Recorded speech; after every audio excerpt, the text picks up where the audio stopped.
Guys, the Bible is a dangerous book. That's why you need to read it and know it, because the Bible is dangerous.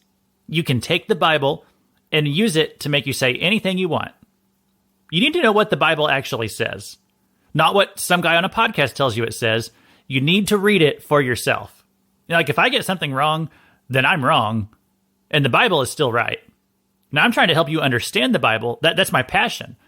But what you need to always do is be like the Berean Christians mentioned in Acts 17. Search the scriptures to see whether these things be so. Because at the end of the day, your relationship with God, it doesn't depend on what some other guy told you the Bible said. Your relationship with God is your responsibility. Here's another thing that can be dangerous. The wide variety of pastors and Bible studies that are out there. You can find a pastor to tell you just about anything you want. If you want to get divorced, you can find a pastor who's going to encourage you to get divorced. If you want to stop tithing, you can find a pastor who will tell you not to tithe. If you want to cheat on your spouse, there was literally a pastor in my town telling his people that it was okay to have an open marriage if that was what it took to make you happy.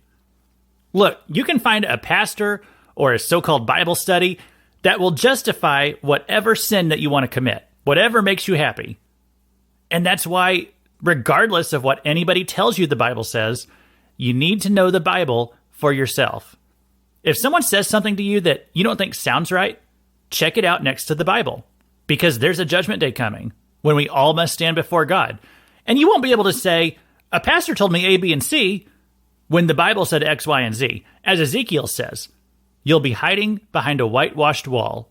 It won't do you any good to blame someone else. You can't do that when the Bible gives us warning after warning about false prophets and those who twist the scriptures. And that's why the first type of false prophet Ezekiel tells us about are those who claim to speak for God when they actually don't.